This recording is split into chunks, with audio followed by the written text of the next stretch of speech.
नमस्कार, जय हिंद, वंदे मातरम। दोस्तों, आज मैं अपनी एक कविता आप सभी के समक्ष लेकर प्रस्तुत हुआ हूँ। जिस कविता को लिखने का मेरा ध्येय यही था कि कल एक ऐतिहासिक खानदान में जन्मे एक राजकुमार ने हम हिंदुओं को कटघरे में खड़ा किया है, ये बोलकर कि हिंदू और हिंदूवाद में अंतर है। हिंदूवादी लोग वे होते हैं, उनके अनुसार हिंदूवादी लोग वे होते हैं जो अत्याचार करे, जो नरसंहार करे, जो दबे कुचले और पराये धर्मों के ऊपर नाना प्रकार के अत्याचार करता हो। मतलब उनके अनुसार वही हिंदूवादी होता है।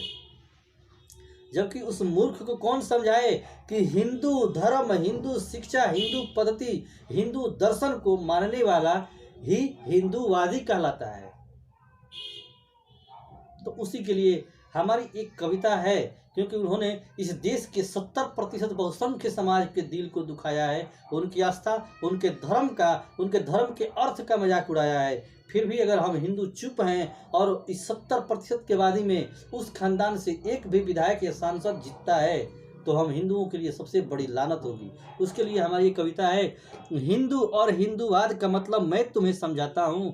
हे दुर्बुद्धे इंसान, सुन परिभाषा तुम्हें बताता हूँ। इस बार समझा रहा हूँ, ध्यान से सुन समझ लेना। इस बार समझा रहा हूँ, ध्यान से सुन समझ लेना। हो सके तो चुप होकर जनमानस से माफी मांग लेना। जो सैद्धांतिक हो, जो अब हिंदू कौन है जानने चाहिए उसको। वो सुनना चाहता है कि हिंदू और हिंदूवादी में क्या अंतर है, तो पहले उसको बताएं कि हिंदू कौन है। तो जो सैद्धांतिक हो, प्रमाणित हो, जिसकी उत्कृष्ट जीवन शैली हो, जो पूजा करे प्रकृति की, जीव जंतु पर्वत नदी जल की, जो पूजा करे प्रकृति की, जीव जंतु पर्वत नदी जल की, मानवता को धर्म समझने वाला, सबको प्रेम का पाठ पढ़ाने वाला, दुनिया का सबसे प्रसिद्ध धर्म हुआ हिंदू, जिसकी ऐसी जीवन शैली हो। हमारी जीवन शैली क्या है? लोग कहते हैं कि हिंदुओं में 33 करोड़ देवी देवता हैं। ये एक पाखंड है। पाखंड नहीं है। हमारी हिंदू दर्शन, हिंदू पद्धति ही ऐसी है कि हम इस सृष्टि के निर्माण में मानव, जीव जंतु, पशु, पेड़ पौधे, सबके कल्याण के लिए जो काम करता हो, दृश्य अदृश्य, चर अचर, जो भी राशियां हो, जो हम प्राणी जगत के लिए, इस सृष्टि के निर्माण में, सृष्टि के लिए जरूरी हो, उस सभी को हम भगवान मानते हैं, क्योंकि हमारे अर्थ में कल्याणकारी ही भगवान होता है। इसलिए हम पीपल की पूजा करते हैं, पर्वत की पूजा करते हैं, नदियों की पूजा करते हैं, तुलसी के पौधे की पूजा करते हैं, गाय की पूजा करते हैं, और हम मानवता को सबसे बड़ा धर्म समझते हैं। यही तो हमारा सिद्धांत है, यही तो हमारा सिद्धांत है, यही तो हमारा हिंदू दर्शन है।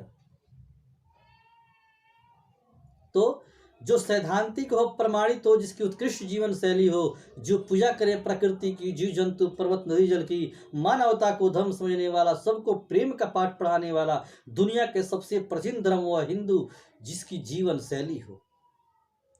अब बात होती है कि एक प्रमाणित जीवन और क्या है, और हिंदू कौन है? जो इस देश में रहता हो, जो यहाँ का बहुसंख्य समाज हो, उसके ऊपर आप नाना प्रकार के उत्पीड़न करते आ रहे हैं अनादिकाल से। फिर भी वह सहकर, चुप होकर इस देश की समृद्धि में, विकास में हाथ बढ़ाने के लिए शांत से बैठा है, क्योंकि वह देश उसका है। वो नहीं चाहता कि देश किसी भी प्रकार की उथल पुथल में फंसा रहे, वरना इसी देश में मुट्ठी भर लोग हैं जो छोटी छोटी बातों पर दंगा कर देते हैं। आपने दिल्ली दंगे देखे, कश्मीर पत्थरबाजी देखे, बहुत सारे आपने घटनाएं हाल फिलहाल में सुना होगा, देखा होगा।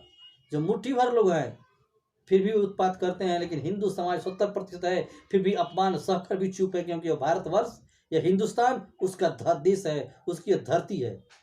तो बात होती है कि जो घोर यातना सहकर भी मौन है। अब हिंदू कौन है? जो घोर यातना सहकर भी मौन है, अपमान पर अपमान सहने वाला। वह समाज कौन है जिसकी मंदिरों को तोड़कर आस्था का मजाक उड़ाते हो, पर्वों पर इसकी प्रतिबंध लगाकर तुम जिसको आंख दिखाते हो।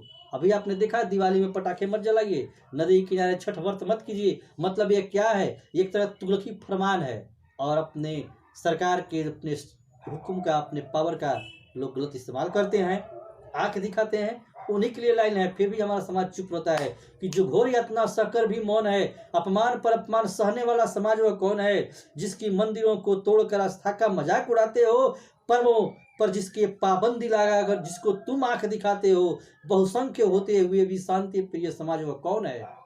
वही तो हिंदू है। हे चंगेजों के वंशज सुन लो, अब अंतिम चेतावनी है उन लोगों को जो हिंदूवाद और हिंदुत्व को कटघरे में खड़े करते हैं। अरे हिंदुत्व को तुम क्या समझोगे? कभी एक बार उसके हिंदू दर्शन को पढ़ो। केवल टीका लगाकर जनेऊ धारण करके मंदिर मंदिर घूमने से तुम हिंदू नहीं होते। तुम उसी प्रकार एक छलिया हो जिस प्रकार मारिच ने भगवा धारण करके छल किया था। तो हे चंगेजों के वंशज सुन लो, इसे अंतिम चेतावनी समझ लो। दुनिया में पैदा होने वाला हर इंसान हिंदू होता है। जो दुनिया में पैदा होता है वो तो इंसान एक ही जैसा पैदा होता है। यहाँ आने के बाद उसे मुस्लिमकरण किया जाता है तो कोई ईसाईयत करता है। तो दुनिया में पैदा होने वाला हर इंसान हिंदू होता है। ऊपर वर्णित कार्यों को, जो ऊपर में वर्णित है, जो सिद्धांतिक प्रमाणित, जो प्रकृति की पूजा करता हो, जो हर चराचराशियों को अपना भगवान मानता हो, उसी के लिए है। जो ऊपर वर्णित कार्यों का पालन करने वाला हिंदूवादी होता है। दुनिया में पैदा होने वाला हर इंसान हिंदू होता है और ऊपर वर्णित कार्यों का पालन करने वाला हिंदूवादी होता है। अगर हमारी कविता अच्छी लगी तो उन महाशय तक पहुंचा दिया जाए जिन्हें हिंदू और हिंदूवाद में अंतर होता है और जिन्हें हिंदूवादी लोग खतरे दिखाई देते हैं। उन्हें जोर से समझाइए, जोर से सुनाइए। जय हिंद, जय भारत।